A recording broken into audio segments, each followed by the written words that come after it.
Olá pessoal, tudo bom? Professor Paiva de volta com mais uma playlist que é a playlist de sistemas operacionais, e nós queríamos começar com uma visão geral, o que é o sistema operacional e como é que ele evoluiu ao longo do tempo. Então a primeira questão que é importante aqui é nós discutirmos o conceito de sistema operacional. Então o sistema operacional o que é? É hardware ou é software? É um programa ou é um equipamento? É um programa, né? Que controla a execução dos programas de aplicação. Então tudo que roda no ambiente computacional é gerenciado pelo sistema operacional. Ele faz o papel de uma interface, de um meio de campo entre o usuário, suas necessidades, e o hardware, o equipamento físico. É um programa que mascara os detalhes, que simplifica, né, a vida do ambiente computacional. Então nós temos aqui vários usuários, programadores, analistas, usuários comuns e os programas de aplicação. E esses que estão na camada mais alta, eles interagem com o sistema operacional para poder fazer bom uso do hardware, que é a camada mais básica, mais física e tal. O que é que eu posso entender por hardware? A memória, a unidade central de processamento, dispositivos como impressora, unidade de disco, fita, monitor de vídeo, etc. e tal. Então tudo que você precisa fazer quando você aperta uma tecla no teclado, quem é que faz a interação? Você está ativando um serviço do sistema operacional. Ele vai registrar, saber que tecla é, e aí direcionar para que o hardware responda em contento. Então, por exemplo, quando você está digitando um editor de texto, você digitou a letra A.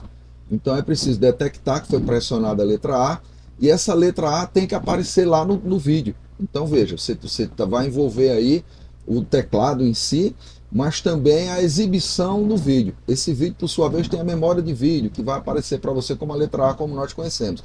Então todo esse mecanismo que acaba sendo fácil e transparente para a gente é complexo porque tem o sistema operacional utilizando chamadas específicas para gerenciar o uso adequado desse hardware aí. Então você tem que entender o sistema operacional como essa interface, como esse meio de campo que simplifica e faz com que nós, qualquer pessoa, possa usar um computador sem ter conhecimento técnico. Tá? Então isso a gente vai ver o processo de evolução desse elemento muito importante que é o sistema operacional para nós que usamos computadores hoje em dia.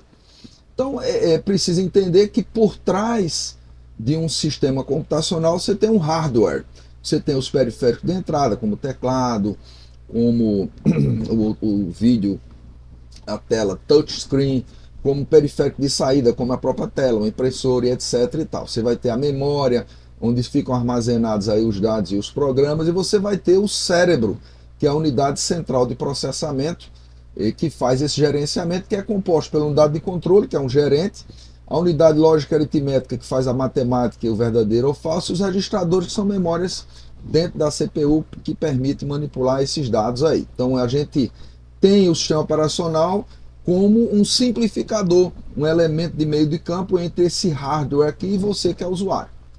Então veja bem, em suma, o que é um sistema operacional? É um programa. O que é que ele faz? Ele direciona a máquina, o equipamento, o uso dos seus recursos, de forma que nós possamos ter as nossas necessidades atendidas. O sistema operacional libera a unidade central de processamento, o processador, para que outros programas possam executar. Então ele maximiza o uso dessa máquina aqui. Mas nem sempre foi assim, a gente vai ver agora. A primeira geração de computadores, que vai aí de 1945 a 1955, segundo a maioria dos autores, era caracterizada pelo quê? Não tinha a ideia de sistema operacional. Nós tínhamos equipamentos baseados em válvulas, como você pode ver aqui, e esses equipamentos eram programados aqui usando painéis de controle. Essas válvulas aqui, elas podiam ter valor 0 ou 1, e nós trabalhávamos com o sistema binário aqui. Então a programação era tediosa e complexa. Então nós vamos ter aqui o Mark I, o ENIAC, o Colossus, máquinas que são desse período aí e que se caracterizam pela dificuldade de uso. Quem era o usuário aqui? Pessoas altamente qualificadas, engenheiros, técnicos, né? Pessoas que faziam parte desse projeto aqui. Então pessoas comuns passavam longe de interagir com esses computadores aqui da primeira geração. Veja bem, era preciso evoluir, era preciso fazer com que o computador fosse um elemento utilizável por todos. Então aí nós vamos para a segunda geração. Aqui aparece o sistema operacional. Esse sistema operacional aqui, nessa máquina que era baseada no transistor, que é esse componente aqui, ele era caracterizado o quê? Por um sistema operacional simples, que era o sistema chamado monitor, tá certo? E aqui tinha uma certa ociosidade. Por quê? Porque o processamento era feito em lotes. Então você usava cartões perfurados. Esses cartões perfurados aqui eram agrupados de forma a formar um job, né? E esse job era colocado numa leitora de cartão que gravava uma fita.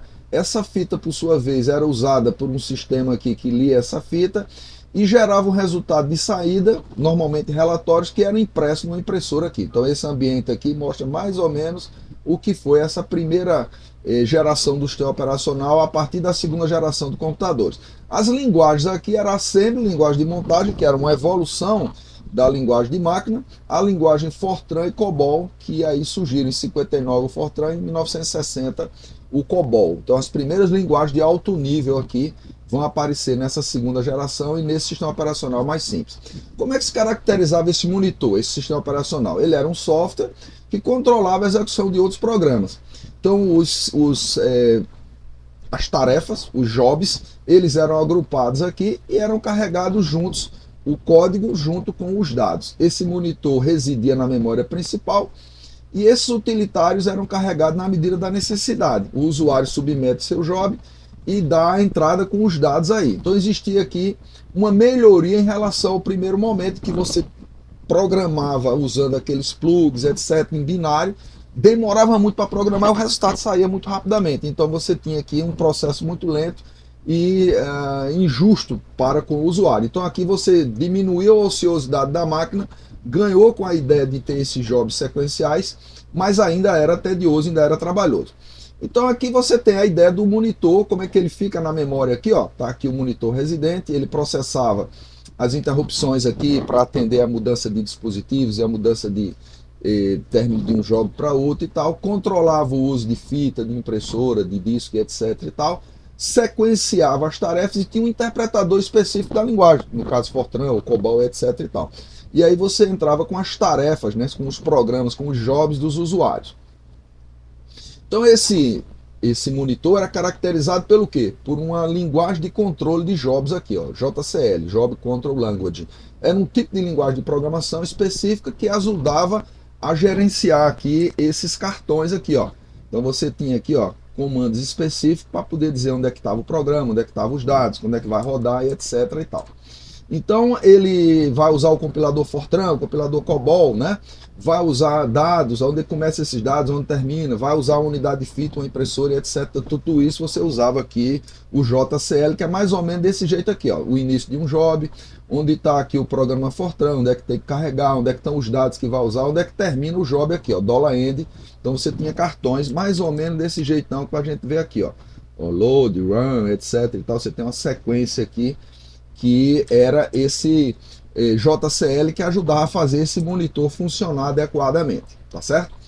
Veja bem, monitores, eles tinham vantagens, por exemplo, eles tinham uma certa proteção, uma certa independência, organização. Então se você comparar com o primeiro momento que estava usando plugs, usando linguagem de máquina, etc e tal. Só que qual era a desvantagem? O monitor tinha que estar na memória, ele ocupava muitas vezes a maior parte da memória. A questão dos processos, das tarefas que só podiam ser sequenciais, né? E aí você tinha uma sobrecarga, um trabalho adicional entre sair o monitor e chamar o programa que estava em execução, que seria uma desvantagem aqui. Então são questões inerentes aqui. Então era preciso evoluir, era preciso melhorar, era preciso avançar essa questão aí. O que é que a gente faz então? Antes disso, interessante aqui, ó, as linguagens que eu falei aqui, ó, Fortran, tá certo? Que é a primeira linguagem de alto nível, tá certo? Ó, então, definindo aqui um parâmetro, o tamanho, onde é que começa o programa, vai ler aqui, ó, um if, o read, o print, a carão aqui, a cara de um programa. A primeira linguagem a inventar a ideia de subprograma aqui, ó, foi o Fortran, aqui, ó, um function, tal, que vai ser chamado aqui. COBOL, tá certo? Que era para aplicações comerciais, e o Assembly aqui, que era para a questão, uma evolução da linguagem de máquina, uma linguagem intermediária aqui. Então nós vamos ter a necessidade de aumentar a eficiência desse sistema. Como? Aumentando a capacidade de processamento, porque esse sistema continuava aqui ocioso. Então, prevenir que um job monopolizasse o sistema. Se tivesse um erro aí, esse programa ficasse o tempo todo lá executando, você não parava nunca e tal. Então, era preciso lidar com essa questão, era preciso evoluir. Então, a questão de prevenir a monopolização, interromper um job, como é que eu faço para interromper? Então, eu preciso lidar com isso. Mais segurança, por exemplo, é evitar que um programa de aplicação invadisse a área de memória do monitor. Não permitir que a área do sistema operacional fosse alterada, por exemplo, por engano e gerasse um problema e tal. Então, essa evolução nos leva aqui para algumas características de hardware que são necessárias aqui. Quais seriam as instruções privilegiadas? Então, tinha que existir algumas instruções que fossem executadas somente pelo monitor, como a ideia de instruções de entrada e saída, por exemplo. A ocorrência de interrupção, se tiver necessidade de suspender um programa e tal, para alternar por outro, então era preciso ter essa evolução aqui. E as interrupções davam o quê? Flexibilidade para controlar os programas do usuário. Então aconteceu algum problema, a necessidade de entrar o monitor, eu preciso parar e lidar com isso. Então essa evolução nos leva para uma solução. Mas qual seria? Vamos ver aqui. Então nós vamos para a terceira geração, e que aqui vai entrar o circuito integrado, que é uma evolução, aglutina aí milhares de transistores, e nós vamos ter a ideia de multiprogramação e tempo compartilhado. Então são introduzidos esses conceitos. Novas linguagens aqui, além do Fortran e do COBOL, vai entrar o Algol, o Pascal, a linguagem C, o Modular, o PL1 e etc. e tal. Então, ó, de 66 a 1980, nós vamos ter aí um exemplo aqui, é o OS 360 da IBM, o OS VS1 e vários sistemas aqui para sistemas que passaram a ser dominados pela IBM e passa a ter essa cara aqui, ó, tá certo? Então nós vamos ter o quê? O que seria multiprogramação? Veja que até agora, a segunda geração, a gente estava trabalhando por um programa de cada vez na memória. Então nós temos aqui o programa do usuário, tá certo? Que ele iniciava, executava e terminava, né? Então nós temos aqui, ó, vamos mostrar aqui, a ideia está aqui, ó, o programa do usuário de vez na memória. Então nós precisamos aumentar a eficiência desse sistema, fazendo com que ele possa processar mais de um programa ao mesmo tempo. Então a ideia de multiprogramação. E veja bem, a multiprogramação com tempo compartilhado. O que é isso aqui? Uma fatia de tempo que é concedida a cada programa, e esse tempo aqui vai sendo gerenciado. Quando ele acaba, eu trago um outro programa. Então eu dou a ideia de que você está monopolizando a unidade central de processamento, quando na verdade você está tendo alternâncias muito rápidas por tempos, chamados de quantums, são fatias de tempos que são concedidas para cada programa que está na memória principal.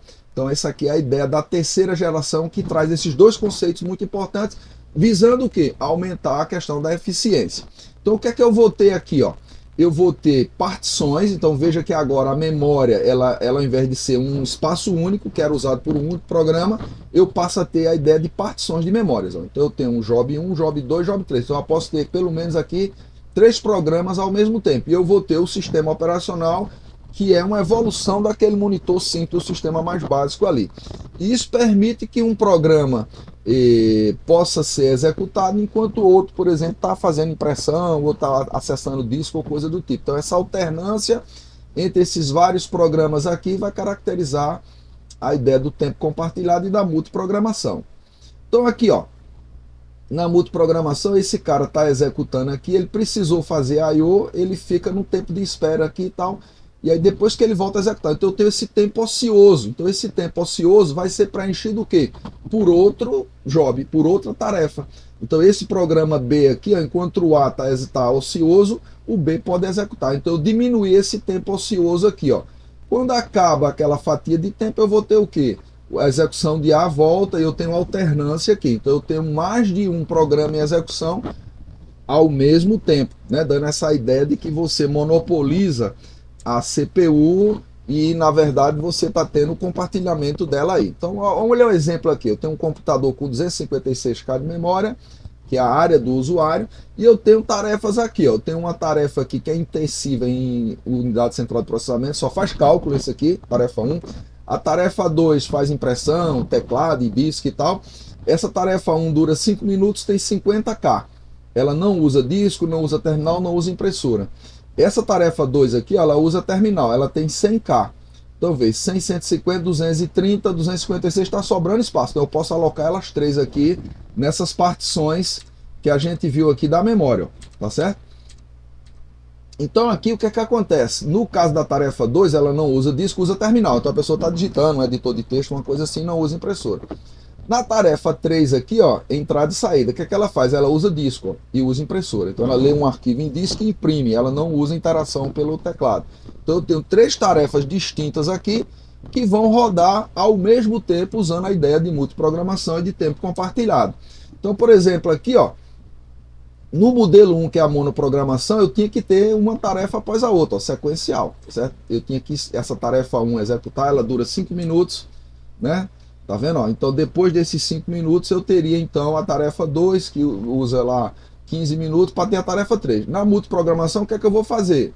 Eu vou ter a tarefa 1 aqui que vai rodar, mas ela vai ser alternada. Então, na medida em que eu termino aquele conto, na multiprogramação, eu tenho a execução paralela de outras tarefas. Então, com isso, você ganha vazão, né? Você ganha a quantidade de processamento por unidade de tempo aumenta, tá certo?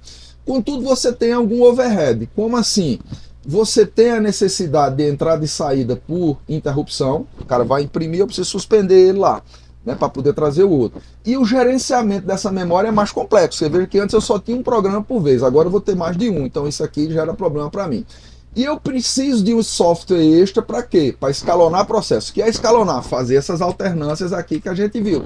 Tá certo? Então eu vou ter que ter mais de um, então alguém vai ter que gerenciar. Então eu vou ter um software especial que eu não tinha antes, que era mais simples, quando eu só tinha um por vez, que é o quê? O escalonador de processo.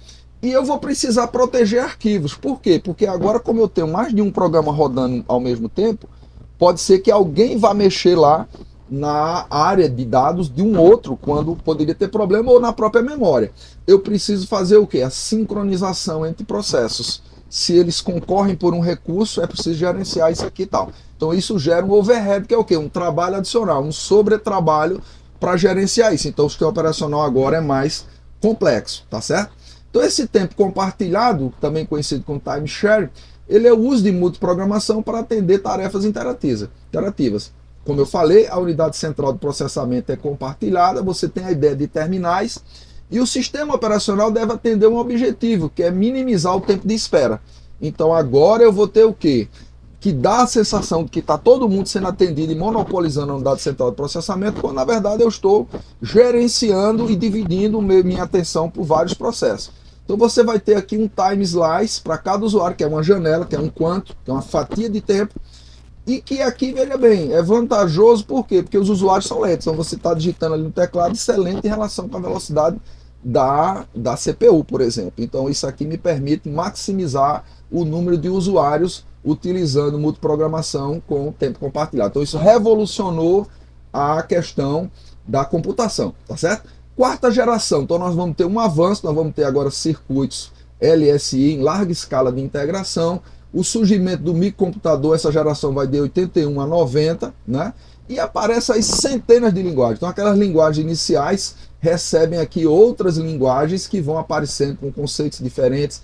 E nós vamos ter sistemas operacionais para micros, como o CP/M, como o DOS, tá certo? O Windows ali nos primórdios começa a aparecer, né? Então nós vamos ter aqui uma evolução, o desktop aqui, o notebook e tal, né? Os circuitos integrados, então nós vamos ter uma evolução desse sistema operacional. E hoje nós estamos vivendo, de 91 para cá, os dias atuais, a explosão da internet, que é a quinta geração, o sistema operacional trabalhando com TCP/IP para redes, a ideia de arquitetura cliente-servidor, milhares de linguagens. Então você tem aqui, ó, linguagens como Python, como C, C++, Java, C#, JavaScript, SQL, Go. Então são as 10 mais usadas agora em 2024, tá certo? A ideia da computação móvel, né? Então os sistemas aí como o Android, como iOS e outros e tal, internet das coisas, 5G tendendo para 6G, a ideia de GPS e tal, né? Então nós temos a computação em tudo que você possa pensar. Então os sistemas operacionais estão em todo lugar, estão no nosso celular, né? Estão no nosso tablet, estão no dia a dia. Então você tem uma explosão aí e a onipresença desse software aí. Então uma coisa interessante é que você tem uma classificação. Veja bem, o sistema operacional ele pode ser monotarefa, quando ele executa uma tarefa de cada vez, que é a que caracteriza aqueles da primeira e segunda geração. Ele pode ser multitarefa aí a partir da terceira geração. E ele pode, se o hardware permitir, ele pode ser multiprocessado. Então eu tenho vários processos que podem rodar aí. Se ele for multitarefa, ele pode ser o quê? Batch, que é sequencial, tá certo? Então mesmo assim hoje, com sistemas operacionais modernos, a gente usa o batch, por exemplo, para rotinas de bancos, de grandes empresas e tal, quando tem que fechar no final do dia. Então eu agrupo e rodo para gerar relatórios e análise, processamento de tarefas, etc e tal. A ideia do tempo compartilhado, que é o time share, né? Tá certo? Fatias de tempo, tá? Para atender essas múltiplas tarefas. E o tempo real, quando eu tenho uma tarefa bem específica, por exemplo, um controle de temperatura num processo industrial, um controle, por exemplo, de uma termoelétrica, né? Uma coisa bem específica caracteriza o tempo real. Esses multiprocessadores aqui, eles podem ser fortemente acoplados quando eu tenho o quê? Uma memória só que lida com que é compartilhada por vários, ou fracamente acoplado quando eu tenho aí memórias independentes em cada unidade de processamento, que é a ideia da rede e do sistema distribuído, tá certo? Então você vai ter essas características aqui. Esse fortemente acoplado pode ser assimétrico ou simétrico, dependendo da como é que você tem cada elemento, se eles são semelhantes ou se eles são diferentes e tal, tá? Então basicamente seriam essas classificações aqui. Veja bem, professor, quais são os sistemas operacionais mais usados? Veja bem, pesquisa recente mostra o seguinte, que no micro, né, no microcomputador, no nosso notebook e tal, no cliente, nós vamos ter o quê? O Windows muito dominante, 97%, o Unix aqui e similares, Linux, etc., 2%, outros 1%. Já no servidor, nós vamos ter o Windows Server aqui com 77%, o Linux com 18% e outros com 5%.